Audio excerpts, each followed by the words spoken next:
recently. Alexa has a skill for the egg minder, the Wink egg minder. Like you can ask Alexa, how many eggs do I have left, and it'll check and tell you how many eggs you have left. I still think of that Alexa as the tracking cookie. Yeah, no, it's not. I keep getting confused.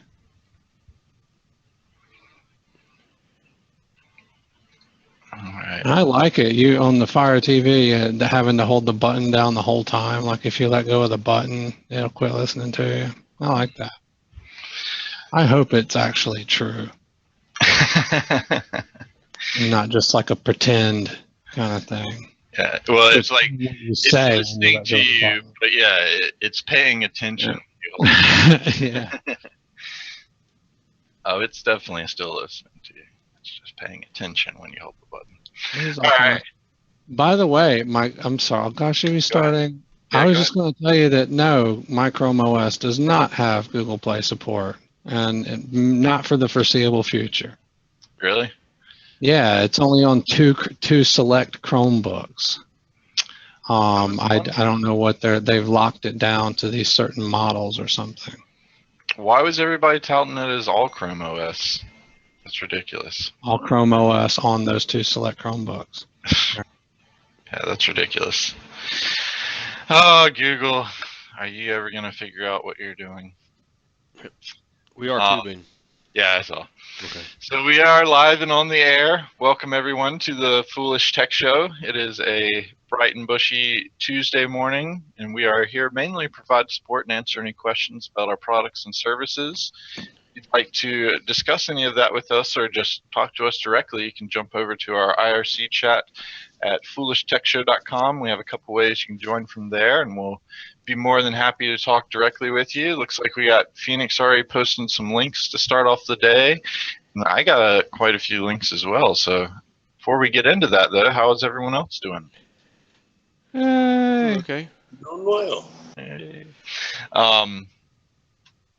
Cool. As you might have heard at the beginning of the show, we were talking about the Chrome OS, and Nick found out that his Chrome doesn't support it. I was about to look at my first generation Samsung Chromebook and see if it had it, but I didn't. See, that's what you get. I didn't think of myself as an early adopter either. I waited like a good year or two or three or something, but I got the Asus desktop model that's a little bigger than the Fire TV, and yeah, because I don't want a Chrome laptop. If I need a laptop, I need a Windows laptop. If I need to work, but. Yeah. The Chromebook was really nice for what I was using it for at the time. Like, it's if you have just web pages that you want to check on or read up on, like. I know, but your phone. Yeah, but your phone is a 6-inch screen compared to a 12-inch screen. There's a big difference there. Get a tablet. Those are still like 10-inch screens, and you don't get to do everything you can do with the laptop keyboard. It suits its purposes, so you don't have to like it for it to be good. Yeah, well, they also don't have enough RAM unless they're starting that now. That's always been my biggest complaint. Like, this one I had gotten like when they had first come out, and I bought it like for $50 when it was still $150. Because a friend of mine was a news person, and he got to go to the Google I/O where they gave everyone one of these. So he was like, I don't use this because I went to the new Google I/O and they gave me this one. So I'll sell this to anyone that wants it really cheap. And I was like, I'll give you $50 for it. He gave it to me. But I mean, it's nice. It's very light, compact, and very portable. The problem is, though, it has 2 gigs of RAM. And if you've ever run Chrome as a power user, you need far more than 2 gigs of RAM. I can't believe they don't have 8 gigs of RAM. I know. There. Like, I was disappointed, but the reason why I actually waited and got the desktop models, they came out with like one single model that had like 4 gig, I believe, and I was like, all right, I'll take that one. Some of them are moving to 4 gigs, but I still feel like it's ridiculous. RAM is like the cheapest component you can put into systems. It's not like it's going to make their prices astronomical having 8 or 16 gigs of RAM even. And it would make just power users would want it. I mean, why would you not want that? I mean, the Chrome browser alone, and I know I'm just talking about the browser, which is different, and the Windows platform, which is different, but good Lord, the RAM usage. It's So, not any different on the OS either. yeah, I know. It's just, I mean, I know that's all it is a browser, but that's, yeah. That's what's taken up all of my RAM. Like, I've had to put Chrome into a virtual machine, and that also kind of leans me towards, like, if they had a 16 gig Chrome OS book, I would get that and just do my browsing on that. Listen, I don't get why. I thought Chrome is now supposed to, even without extensions, have like tabs that go to sleep and theoretically should release resources. Do you really ever see that happening? I mean, I'm just so upset that with 32 plus gigs of RAM, I have those issues that you're describing. Well, that's interesting that you're talking about putting in a virtual machine branding to run it, because I was talking about that the other day with it was Google Plus post. Door to Door Geek tagged me in. Remember that one? Mm-hmm. And the suggestions of malware and such. And I was like, hey, run your browser in a virtual machine. Do other things like that. And I was just talking about it from a malware standpoint. Interesting you should bring that up, because you can, in fact, limit the RAM that it would use in addition to having that malware protection. And the reason why I am even I'm pointing that out even more, and I'm searching for the link right now, but I saw something on my phone last night that Microsoft is going to release Edge, or is a virtual machine. Yep. And that runs, it's completely sandboxed inside a virtual machine. Well, and not completely. It'll have like some OS access, but only like a few layers, of course. I have the link for that right here. Thank you, because I was just digging for that, and I can't. It's on my phone somewhere. Yeah, that seems to be a popular story. But isn't Chrome already supposed to be sandboxed? Yes, well, that was like one of their very first features. And Michael, on your RAM issue, the reason that you're not seeing that memory saving is because you don't have any reason to save memory. When I put it in my virtual box, where I only gave it 8 gigs, I got you. It limits itself and it does release resources. And I have far more tabs open in there in Windows than I ever did on my desktop. And that's because my desktop, I didn't want it consuming all of my RAM for my virtual machine, so I put it in a VM, and in there I have way more stuff open, but it's using far less RAM. So they manage it based on how much RAM you have, but still, there's no reason that Chromebooks and Chrome OS stuff should not be coming with 8 or 16 gigs of RAM just right off the bat. That would be, even my VM right now has 8 gigs of RAM dedicated to it, and all I run in it is Chrome. So, well, see, the thing is, though, with that, you're not going to have any control over that, at least with the Edge one. But in case anyone didn't know, you can actually get this has been available forever, is Edge in a actual virtual machine that you can run in VirtualBox or whatever, and it's just Edge, and that's free. Yeah, and that's made for web developers primarily, I believe, isn't it?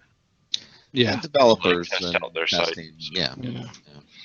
I posted the Slashdot one, even though it only had one link on it, because you're always going to have great comments on articles. I never read I can't stand clicking through Slashdot. I'm like, all right, where's the link to the actual news, and not how people interpreted it, because they didn't read the article.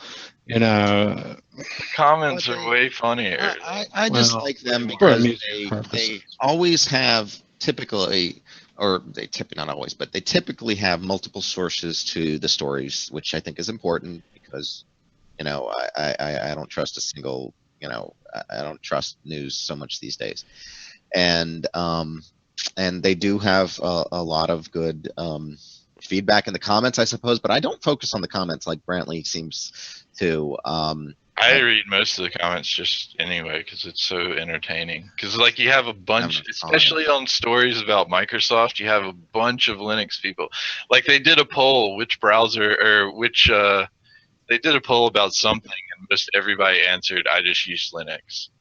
They were like, I think they did a poll of, "Do you use Edge or Chrome?" Or no, Edge or or Internet Explorer still, and they were all just like, I use Linux. So you have a bunch of Linux people talking about Microsoft hate, and they do it funnily. So unlike the Apple fanboys that will not so funny hate spewing against Microsoft. So. Yeah. Well, yeah. But you can also use on the Edge virtual machine. You can obviously that runs on Windows 10, and you can also use that and just fire it up every 90 days when it expires. But if you want a Windows 10 virtual machine, I think they've stripped out some core services, some extra services and things, but it still works for testing. And they added a couple too, didn't they? I'm not sure about adding. But I thought that you were doing your kill 'em all testing in that. I did for a while, yes, and there was some things in there that I had to stop. I'd forgotten about that. Yeah. I had to check for. But that could have been, that was probably just related to keeping it restricted to just using Edge kind of thing or whatever. That's what I would figure. Is it 90 days? That and the expiration timing on it and stuff like that. All right. So, yep, I was going to post that as well. Phoenix just posted the Donald Trump ransomware that tries to build walls around your files. I believe that one, it encrypts each file and gives you a different link for it. Was that what I was reading on that one? Let's see if I can find it again here.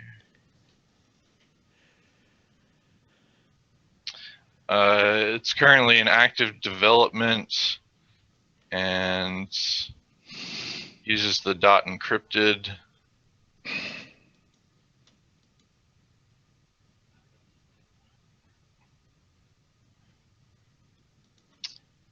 Yeah, I'm gonna have to add that in there. I guess I'm gonna have to add that in to the list. Well, Hello, Ian. The SEN6. There's another one on Bleeping Computer too that Locky Ransomware has updated to use the ODIN extension for encrypted files now. Any reasoning for that? The .zepto to the .odin. I mean, I guess it's to keep just coming up with extensions. Yeah, I think that it's. There's no win in that game, though. There's you can make an infinite number of extensions. I mean, well, this one apparently there is an Odin ransomware out there, and it's just trying to mimic that so that you think it's that, and you spend your time trying to decode it with those, and they don't work, and you get disappointed. And I get it. Oh, jeez, they're so sneaky. They are. They are. Well, here, let's do some random fun stuff. Apparently, this video is blowing up in Japan, and it's just going to confuse everyone here. Uh-oh. It's called Pin, Pine, Apple, Apple, Pin. And it is confusing. Definitely is very confusing. Oops. On the headset there. Yeah, we get copyright notices for that, but let's see what else Phoenix posted up here so we can not skip over those. There was some interesting one. The hacker helped ISIS build 20 years jail. Yeah, that's not that interesting. This was interesting, and I was going to bring this up while we were talking about the Chrome thing, is apparently Google is now focusing on a hybrid called Andromeda OS, which is an Android Chrome OS hybrid. So apparently there must be some issues with Chrome OS and doing this Android thing that they didn't take into account, and that's why older phones aren't getting it. So now they're doing it as a full-blown OS that focuses on that. But what was interesting about that is they're going to do a new Pixel for it, and it's supposed to come out next year sometime, but with how Google is doing releases and chopping projects before they even get released, who knows? Who knows if it's going to happen now? Like, I don't think we should report on anything Google until it's actually out there and someone has their hands on it. Hey, Brantley, what was the point of this pen pineapple apple pen? It's weird. It's just that face. It's face got that you're 5 million making views. right there. That face that you're making right there. There's a lot of 5 million views. That's like ooh, this milk is, oh, it's spoiled. Smell it. Yeah. Yeah, and people will do it. What? Why? It's apparently extremely popular in Japan. Like, people in Japan are like walking around on the street singing it. So, and it's so funny to me because it's all in English. I got the pen. I got the apple. I think in Japan, pretty much everybody in Japan is taught English in school. So they actually have entire schools that focus like they have private schools there that are English only schools, and the kids aren't allowed to speak any Japanese the entire time, and they're like kindergartners. Yeah. Kindergartners through like 5th grade. Those exist here. I don't know if for Japanese, and I don't remember where, who, or why, or how. I just remember hearing about that. They have schools where you can only speak English? Well, I think it was like in French or something. Like I remember in a French class they were talking about something. It wasn't, I don't think, in our state, but I don't know. It might have just been certain curriculum or something. But it's possible, but so you learn history and everything else, but you have to speak a foreign language. In Japan, it does seem like it's more of a they need to learn English at the same time, because not for like trade and commerce and talking to tourists and stuff, but because the culture enjoys English so much. Like, they have English t-shirts that they walk around thinking, oh, this just looks cool, but it's like saying go F yourself and things like that, and they're just walking around like that. Oh, that's cool, it's in English, and they don't know what it means. Just like me wearing this Japanese shirt, and I don't really know what it actually says. Well, I was going to say, I can't count the number of people I've ever met with like Asian tattoos and stuff, like not just t-shirts but like tattoos, you know. It's like, do you really know what that means? I have one, and yes, I know you do. You're one of those people I'm talking about. I know what it means. The tattoo guy said he did doesn't mean it. The tattoo guy didn't even know what it was. I was like, this is what I want, and don't mess it up. This is what I want. He didn't even know what it was. So that's when you know you got a good tattoos, and the tattoo artist doesn't know what it is. So he also, I'm not thanking Reddit pirates. I don't like Reddit. Reddit's dumb. I don't really care about YouTube. Better than Slashdot. So Reddit is not better than Slashdot. I don't use either, but Slashdot makes me want to vomit, and Reddit is kind of cool to me, but I just can't bring myself to use it because I don't want to use a message board anymore. Like, that was just too much time in my life spent in online forums, you know, just because you get involved, you get sucked in. That's and that's the problem with Reddit, is it's just a bunch of vomit everywhere, and that's why. Well, it's a bunch of getting sucked into. Slashdot is curated vomit, so. It's vomit. He did have another link that was interesting I saw here. Quickly make WinPE ISOs using Lazesoft Recovery Suite. I think we might have mentioned that one on our PE episode that we did here recently. He also posted there's a new USB boot V2 ISO for booting easy to boot for computers who don't have a USB boot option. So if you have an older system that doesn't boot to USB, you can boot off a CD to boot to USB for easy boot. Why wouldn't you just put it on a CD at that point? Well, you may have you know, something like, I don't know, D7 that you want to run directly on the flash drive. They would need the write access or something like that. But yeah, I remember using Plop. Yeah, like whatever. Something in the VM. It was like that, and something else that you could use that we had to do to get a VM to boot to USB. Yeah, It would also eliminate the need to maintain a bunch of CDs. That's true. Did you already talk about the? Are you guys going to get one of these? On a machine. Well, I guess I need a 4K TV first, but the 4K Google Chromecast Ultra.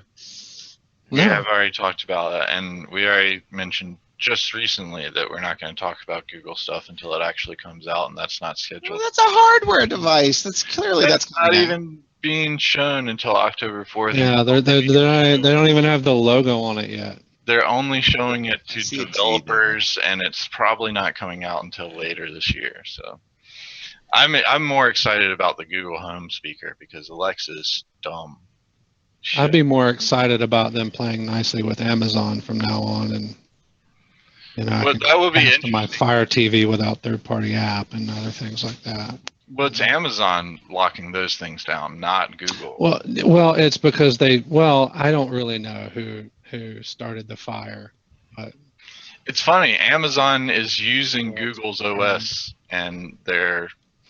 I know, right? For it. It's like, come on, that's just like. Yeah, we're going to take all your stuff and then block all access to you. Well, I was thinking about it last night because they changed so much in that, and they lock it down so much. They have all the proprietary stuff. Like, there's even the free time for Kindles. Like, apparently there's a new kid Kindle, but it just uses the free time, which you can install onto any Kindle. And the free time basically, like, it installs all of these upgrades and different things to add all the kid support and parental controls and stuff. But even to begin with, it's just vastly different. I was just thinking about, I wonder how many, I mean, they're obviously Google fanboys at Amazon in the tech department. I'm wondering, though, just how advanced these guys are and how into it they are as developers on Google's platform, essentially. They're heavily invested in it, And they can't deny YouTube. They can't deny YouTube no matter what. So it's got to give. It is kind of ridiculous, I feel, that they should play nice together. Like, you should give your users options. And that's what more increasingly I find every day. Like, I have to buy devices where I can't use it how I want to use it. And it's purely out of software restrictions, not out of incompatibility of hardware, which used to be the case. Like, you could buy a piece of hardware and you could use it for whatever the F you wanted to. You wanted to buy a Sony receiver and buy Ginseng or Alpine or whatever speakers, they'd play. You'd hook them together. They'd work. They didn't care. Yeah. But now it's like, if you buy something Amazon, you have to get like an Amazon speaker for it. It's like, that's terrible. Yeah, it is dumb. But still they're branching out in other areas. I noticed last night Plex has an app on Amazon Fire TV, and I didn't get it because the kids think that Plex gives them everything to watch for free. They don't realize that their dad is stealing all that content, no matter how many times we tell them, no, we're not stealing content. No, it's not. Just get Plex. I'm like, no, it's more involved than that. Yeah. The Plex has also recently moved to have an option for cloud storage, and they're using Amazon storage for it. And I breezed past an article where they were saying pirates beware about using Plex cloud storage, because it's highly probable that they're going to be scanning, indexing, and reporting that content. So. Oh, no doubt. Of course they will. That's the honeypot, Exactly, so to speak. Yeah. So there's another interesting link here, and it kind of relates back to us talking about supporting old systems, and especially on the internet. But Firefox is no longer going to be supporting XP or Vista. I believe Chrome already doesn't support XP or Vista. Is that right? They stopped doing updates. I mean, it still works. Yeah. I think you can still install it. But it's not supported then. so they're not making updates. And yeah, you can't get the newest versions, the 53 or whatever. Yeah, the only thing that bums me out that you can't still do on XP is use the crash plan client software. Yeah, Chrome 50 ended support for XP, OS X, and others. So, all right, what other ones we got? Windows security. Generally, if you've got Service Pack 2 on XP at a minimum, I'm sorry. Generally, if you've got Service Pack 2 on XP at a minimum, you're pretty safe to do like anything. I mean, well, not safe, I would say, if that's your main OS, but you know, I still have it in a virtual machine or two for testing now, and I was developing on that until I switched over earlier this year. So and I only did it because Crash Plan killed their support for the client on XP, but it still like runs everything. There's really very little difference, if any, from a developer standpoint when you're developing for XP. As long as it's got at least like Service Pack 2, there's like no difference. I mean, unless you're just trying to kill 32-bit, which in case that is a little more involved. Speaking of operating systems, I have some Windows 10 news from a support call I took earlier today, and I searched online, and it seems like this is a big issue that's affecting a large number of people. So there's a person in an office that I support that logs into their computer with a PIN, which is one of the several ways that Michael. allows you. Talking about Michael. No, it's actually not him specifically, but it's somebody else in that office. But at any rate, there's several login options for Windows 10, as you guys are aware of. You can use a fingerprint, you can use a PIN, you can use a password. There's some flexibility there with the logins. But if you had the PIN selected, apparently the anniversary update will prevent you from logging in that way. You can always go back to your passwords. This isn't the huge problem for somebody. What do you mean it'll prevent you from logging in that way? I won't accept your PIN anymore. It invalidates your PIN. And I read something about that. Yeah, and it seems to be happening to a lot of people, and the solution is simply to reset up your PIN again. I had that happen to me once when I was working with Windows 10 before the anniversary update. And I didn't understand what happened. I just thought maybe a driver update to my fingerprint reader or something like that. It's a new security layer that you have to turn on your PIN to log in with your fingerprint. So yeah, that basically, I don't know. I guess they're updating it, changing it, doing something, but whatever it is, it's breaking. We actually talked about this on the show weeks ago, or a month ago or two or more, but it was specifically about the new security layer that they were adding to that would invalidate the PIN as a side effect, among a few other things. Because that is one of the other big options they added, is to the ability for Windows Update to log back in for you after the anniversary. That was it would make sense. That might be the reason. Have that. Now, when I did it, I know that it forced me to sign in with my password. Yeah, that's basically the same thing that's happening. But I was able to just switch back to the PIN thereafter. So and you didn't have to reset. Does it still? I guess does it still work? Again? Yeah, my PIN still works.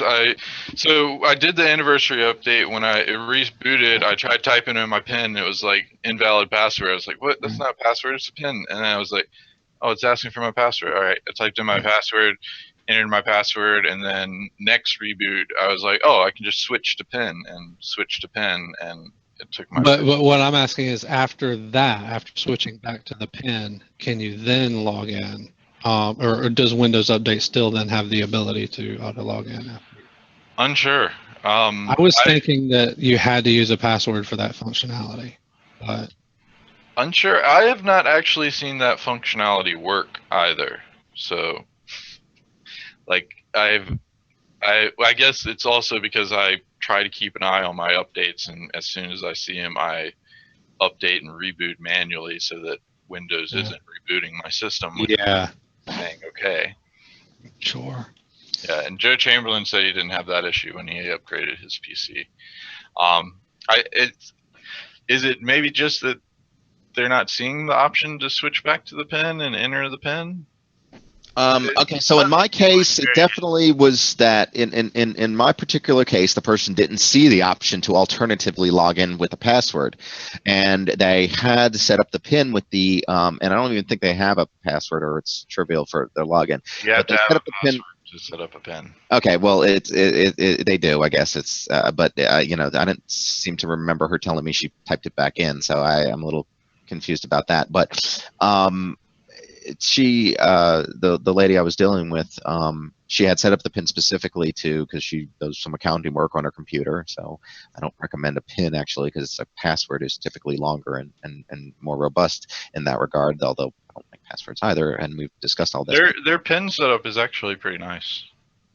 I mean, you know, the problem with pins though is people tend to typically still use a small number of digits, and a lot of times just you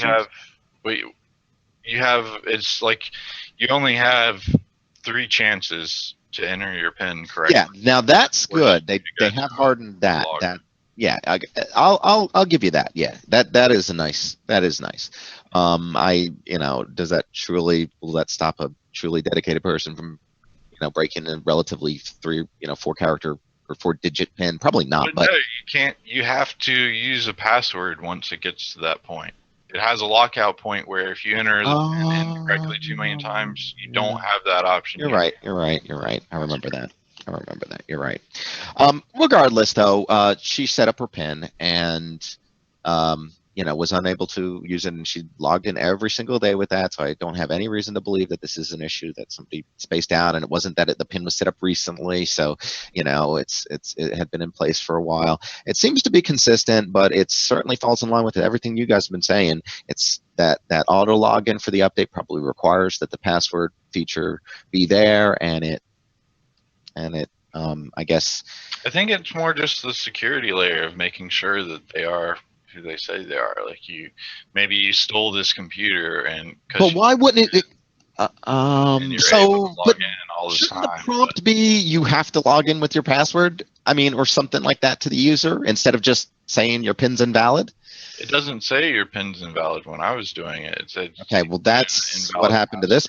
That's what happened in my case recently. And I did some searching, and there's some people that seem to agree with that. Now, again, these are all end users, so there's potential for misinformation. There's potential for them not kind of understanding what's going on. A lot of factors, but it could actually be saying your password is invalid, and they're like, "Oh, my PIN is invalid. It keeps telling me my PIN is invalid," and it's. I thought I had her read off the screen, but yeah, you're right. Somebody could have just they could say, "Oh, my PIN is my password, so it's saying that my PIN is invalid."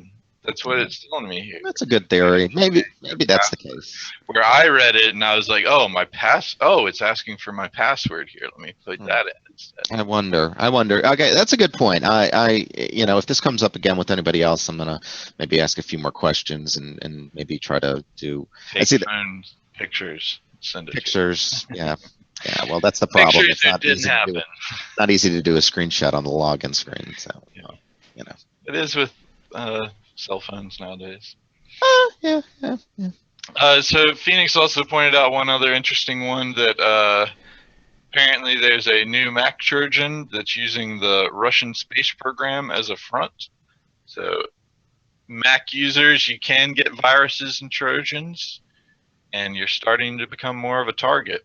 Honestly, I don't know why you weren't a target in the first place, because if you think about it, Mac users pay a chunk load more for their stuff. Yeah, for them to be the victims, they're more likely to be able to pay the ransom. iPhone has an app that costs $999.99 just so rich people can buy it and say they have that app. And it doesn't do anything. Like, it just says, "Congratulations, you bought this app," or something like that. Yep. Nice. You know, Michael, I used to make that point when. That was loud. Yeah.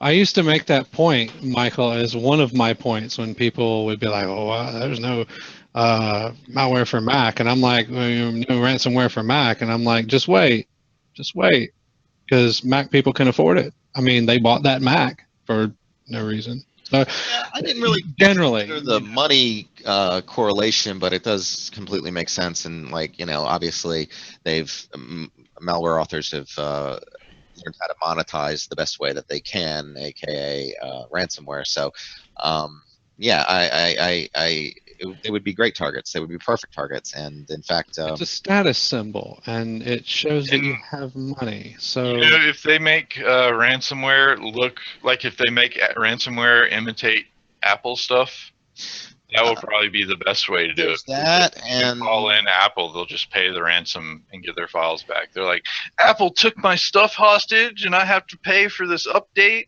there's a whole subset of scams. There's a whole subset of scams that are probably more likely, for the same reasons that you've already mentioned, that are more likely to that Apple users are probably more likely to fall for. And so it's a very interesting subcommunity of those folks. And it actually, the fact that they're, you could probably pick them out of a lineup just by looking, you know what I mean? Those very same reasons for that probably makes them a lot more vulnerable.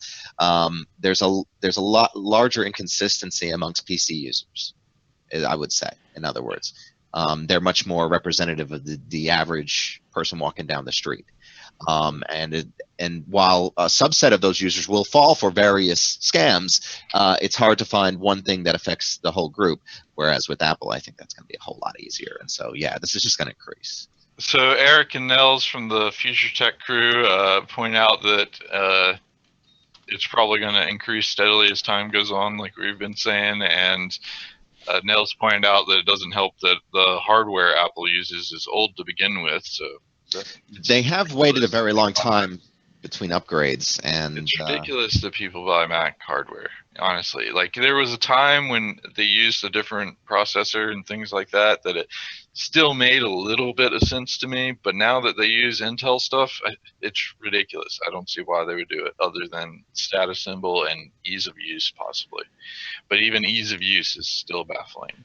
And Eric, the reason why we don't hear about malware for the iPhone is because usually you have to jailbreak it for that to become an issue, and those people aren't complaining because they knew what they were doing when they jailbroke their phone.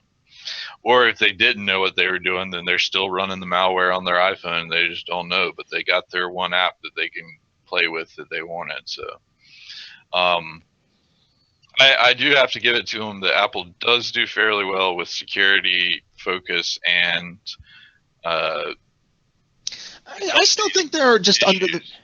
It's like right now they're doing good with it, because as soon as you hear about an issue or problem, they release a patch for it fairly quickly. The issue is going to become when that popularity reaches that point where, or ransomware writers are like, oh, completely didn't even think about the fact that Mac users will probably give us 3 times the amount for the same stuff.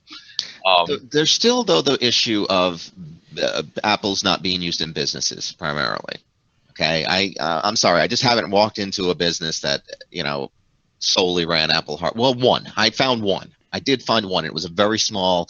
It was a relatively small operation, but pretty much anything related to the art community.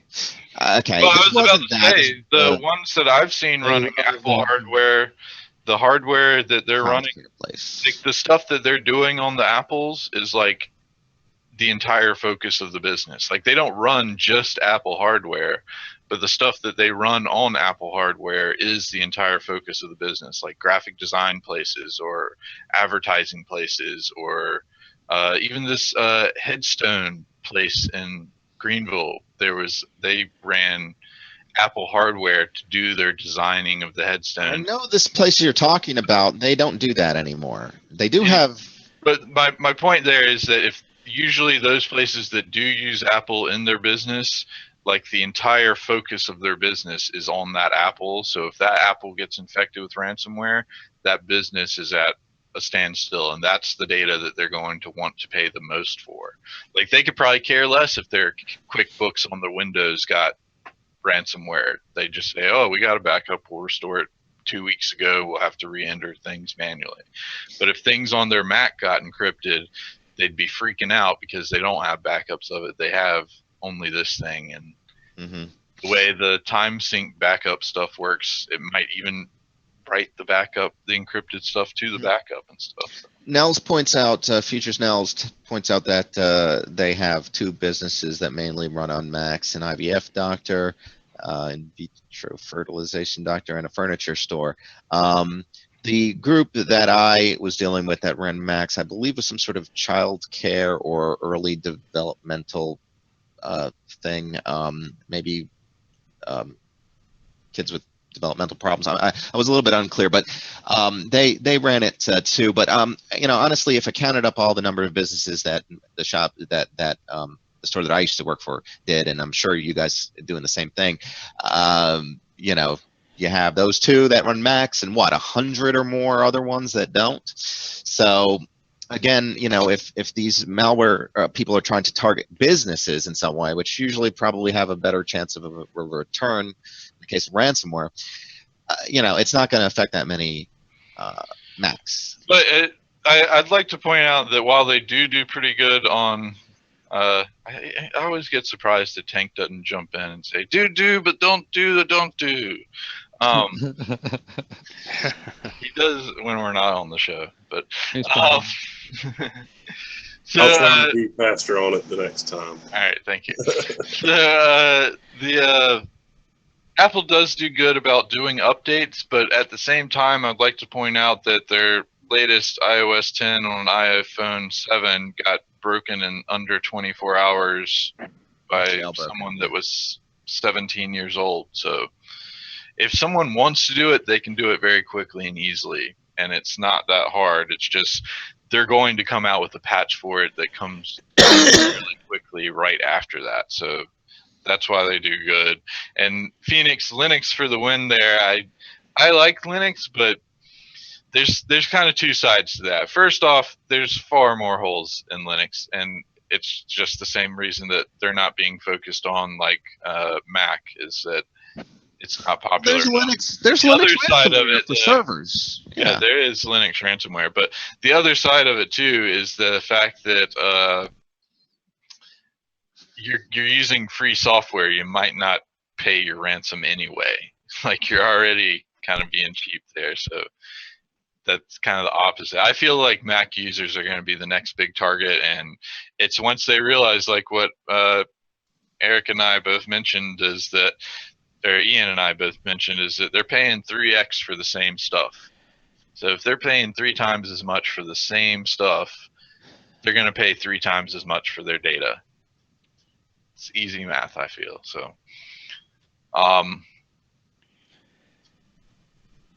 yeah, Apple is big in medical, iPad, and schools are doing it too. So, all right.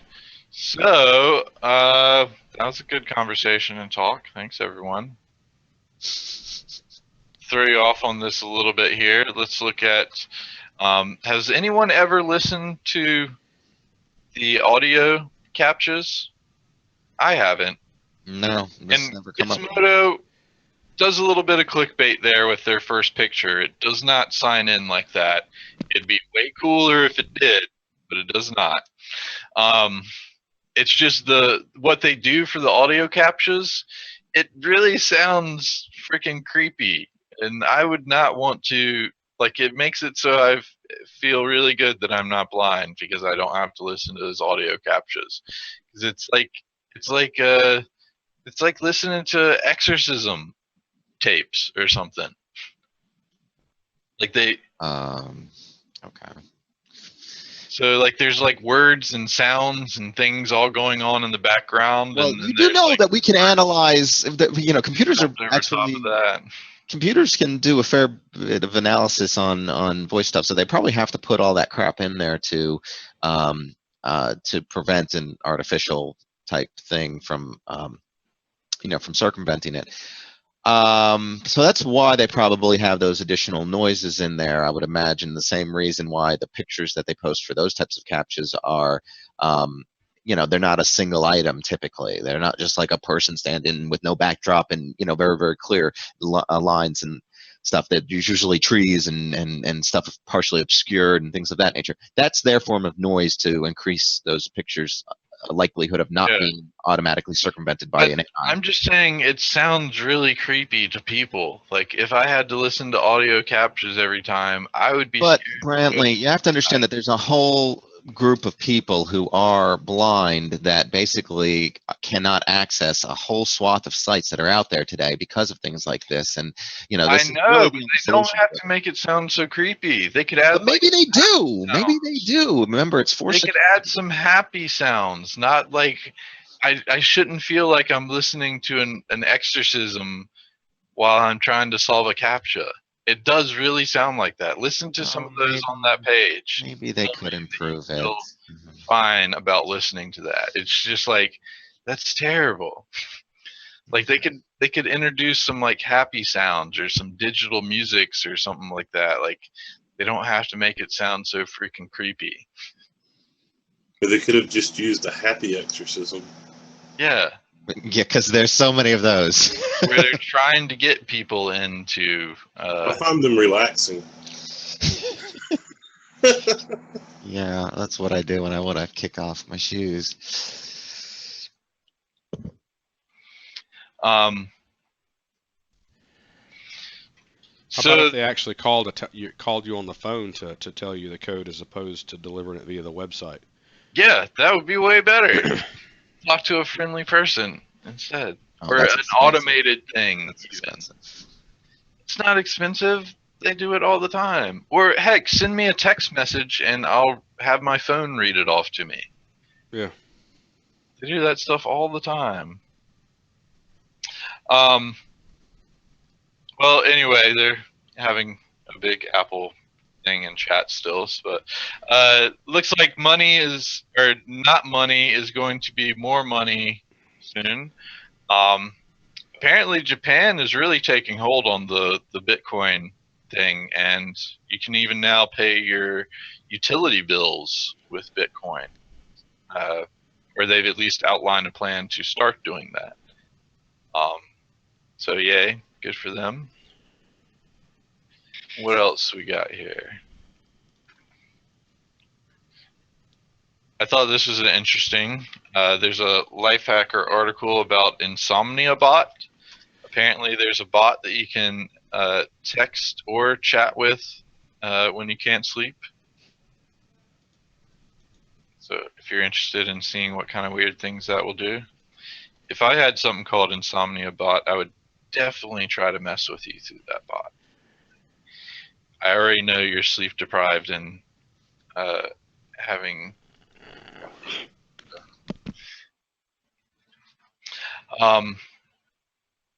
hey, this is good news. Signal has come to the desktop, so you can use their secure messaging app on the desktop now. Long time coming. They have fairly good end-to-end encryption. So this is particularly on topic for some of the statements you made. I know this was on the tail end of the Apple conversation, but you were talking about Linux and its security or lack of. So there was a Linux Security Summit, and there, what came out of that was kind of interesting. And I think it goes to show you that what Brantley said is largely right, that it's possibly an issue of lack of devoted attention to the matter as far as malware is concerned for that platform versus actual. Well, and most of the things I've seen about setting up security on Linux is like you spend majority of your time setting it up and then continuing to try to maintain it and get it to work right with everything. And that's just not how security is going to work for people. It's like, here, I'll sell you this impenetrable lock, but you're going to have to use 18 different keys to lock and unlock it, and it's going to require you change those keys out with new keys every 3 days. So it's kind of ridiculous how they have it set up to be secure. But it's better than what apparently 40% of organizations are doing. So according to these couple articles, 40% of organizations store privileged and administrative passwords in a Word document or spreadsheet. No wonder ransomware is taking such a big hold, because now all your passwords have been encrypted. Good job. If you'd like something a little bit better than that, probably by multitude of thousands, check out our episode yesterday where we went over KeePass, a password manager that's free and much better and safer than a Word document. Yes. Johnny, are you going to get... we were going to bring that up, Brantley. Yeah. KeePass, the drop to the background or minimize. Do you know how to get to that? Let me see if I can dig that out real quick. In your settings, let's say options, yeah, tools, options. What's that? Oh yeah, that's probably gonna take me a minute. I always have a tough time finding this. It's in advanced or whatever. But the point is, and I'll just paste it in the chat in a second. But with in KeePass, you can, when you right click and then do copy username or copy password, you can choose an option to drop KeePass to the background, putting it behind the window that you were just using to actually paste the password in. And what I was telling Brantley yesterday after I was asking him, I missed the show, did you mention that? And he's like, no, I didn't know you could do that. And so for me, that's especially useful because, well, A, you don't have to click back to the other application to paste in your password. I don't know why that's not on by default. But the other great thing about it is using multiple virtual desktops, it will switch back to, if your KeePass is on a different desktop, then it will switch back to the virtual desktop you were just using and the active application. So it is awesome. And you can just Control V, you don't have to click no more. But anyway, let me find that setting and I'll just paste it in the chat. Password managers are wonderful if you're a one-man shop, all the way up to if you're a huge multi-conglomerate. And yep, we did talk about it. You can set it up with SSH agent and SSH keys and things like that. So.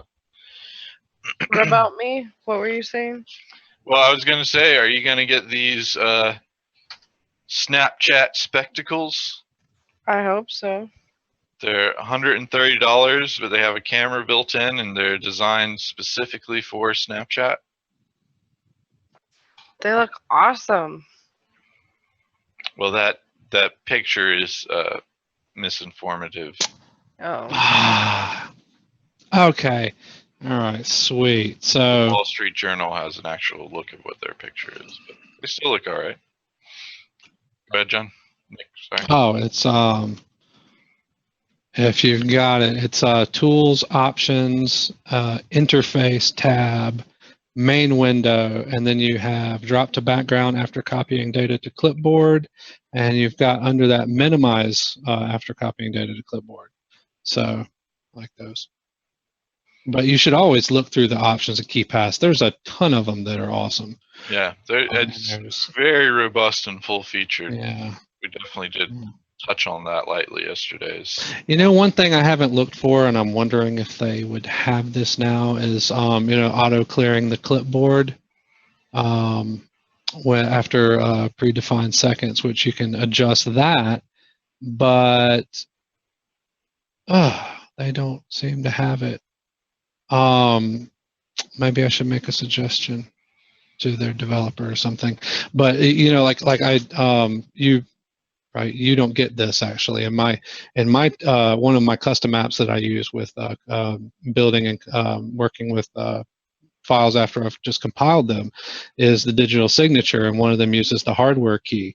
So I have this client that pops up every time I try to digitally sign a file, and when the client pops up, honestly, I have the password for the digital key inserted into the clipboard before it tries to sign the file. So when the client pops up asking me for the key, the encryption password, I just paste it in there. But what I do is I actually copy the clipboard data that exists there now before putting the key on the clipboard, and then after the signing is finished, my tool puts the original clipboard data back on the clipboard. They do that if you turn on the two-type obfuscation that we talked about yesterday on the show. Oh, really? Well, at least I believe it said it backs up the clipboard data, and then it uses the clipboard stuff to enter passwords for you automatically, obfuscated, and then put your clipboard data back. Oh. But it does not work with all apps. So.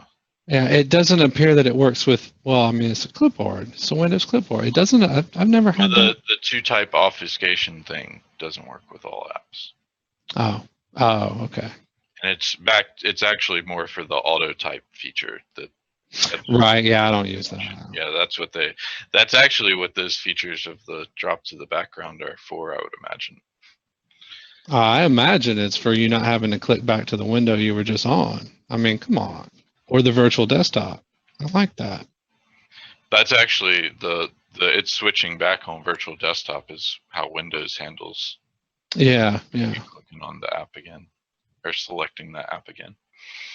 But it's interesting that it does that when the application drops to the background, because it's just changing its Z order. It's not like it's minimizing, and I don't know. Maybe did some props to Windows too on top of that. But the virtual desktop is really good. I do like it a lot. So speaking of passwords and vaults and things, apparently Nearsoft came out with a new tool here recently, Vault Password View, new tool for Windows 10, 8, and 7 that decrypts and displays the passwords and other data stored inside the Windows Vault.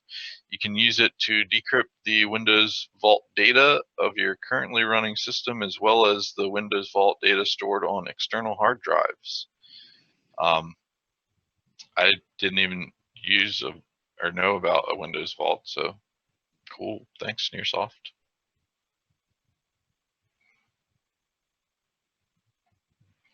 I thought this is an interesting Lifehacker article as well. There's something to think about when you're setting up security cameras, that if you're recording audio, you might want to be sure that your state is a one-side consent, because that would be illegal for you to record audio. And there's also things with actually recording video of people, so keep that in mind. It's not an issue if you're live streaming, but it is an issue if you are recording and storing. So thought that was some interesting things to take into account. Oh, Nick, did you get Street Fighter 5? No. Well, I heard they weren't going to release it on the PlayStation, and that's what I bought for Street Fighter 4. So, and I hate that Xbox thing, even if the kids have, because come to think of it, the controller I got for it's an Xbox controller though. It's on the PC. But it's a good thing. I didn't think they were going to do that. I thought it was going to be just Xbox only. No, it's a good thing you did not get it for the PC yet, because apparently one of their updates installed a hidden rootkit on PCs. I read about that. Hey, hold on, Michael. Michael, I was about to explain it. Okay. Don't flip out yet. It's apparently it was designed to. It's a driver being installed designed to assist in stopping hacking and cheating, but it was actually coded so badly that it basically opens up a full-blown local backdoor. So it's essentially a generic rootkit for any bad person to come in and use it, but at the same time, you're not going to be able to cheat on Street Fighter 5 on the PC. So there's that. Get some skills. Goodness.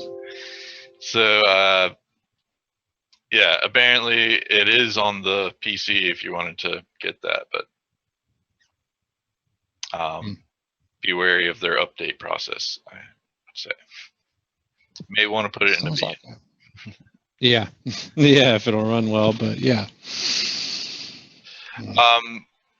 So although I do have Street Fighter 4 on the PC. Just as an interesting side note, I would never even consider buying 5 on the PC because I bought 4 for the PC, and it required the Xbox, or not the Xbox, but whatever the Xbox support for the PC, which for the Windows Store or something like that, which Microsoft took away. I actually had to get it to run on the PC. I had to spend like a day, like hacking around and finding fixes and doing things and altering files and stuff to get it to work. It was ridiculous. Left a nasty Amazon review. But yeah, it was like, why was it they were even selling this and there was no ability to play it, basically? Like no user who bought that in the store, and it was in like a GameStop too. No user, as a matter of fact, I think that might have been where I bought it, but I still, but there's no way for an average user to just walk in and buy that and actually play it. It would have been impossible. Yeah. But anyway, sorry. So Eric likes the article about the state laws versus home security stuff. Yeah, I thought it was good, and they had to check into that when they got into setting up CCTV systems and found it very useful knowledge. So awesome. Phoenix posted another link about Mattel's ThingMaker, the 3D printer to let kids make their own toys. It's delayed until next year. That'll be cool when that does come out. But I want to wrap it up on our one last thing here, that Krebs Security is back up and running, and thanks to Google's Project Shield for hosting it and providing the protections. Looks like all that media attention that they were getting about the being taken offline did them some good, and I'm glad to see that. Although I still think they're, and even possibly in that article, although I'm not sure that I read that specific one, but I believe the problem is still, the issue of DDoS attacks on sites and having the ISPs take those sites down is still an issue. This doesn't, just because this one site's back up does not mean every site's safe. No, it's like not everybody is going to be able to get Google to provide service for you. Exactly, and it is expensive. I mean, they were saying that it would cost about $150,000 a year to provide that kind of protection. Yeah, I mean, it's only feasible by nobody who can pay that. In other words, a journalist or anybody else there who has a typical job is not going to be able to spend that money. So businesses might be able to, and other larger players, but that's the exact thing that this. The concern. That's what the concern is. But it does take the focus off what the real issue is, which is the ISPs and the hardware backbone is not set up to prevent that type of thing. Because and maybe they should be responsible for that, and they should notice if the fact that like 3/4 of their customers are all going to the one website right now, and then going to it again and again and again and again and again. So they're just they should be aware of that already. Yeah, they should already have mechanisms in place to prevent this. Even the water company. I mean, if you leave a line running forever, they'll eventually take steps to contact you. I believe. Apparently. I'm sorry. Go ahead. I just wanted to get back to the link you posted a second ago on the recording home surveillance, and it linked to this, which I would like to think backs up my point a while back about recording phone conversations, and maybe we were just having that amongst ourselves with our own phone system, but we are, at least in our state, we're a one-party consent state, and my point was that means as long as you are one of the people talking on the phone, you can record the call. Doesn't matter. If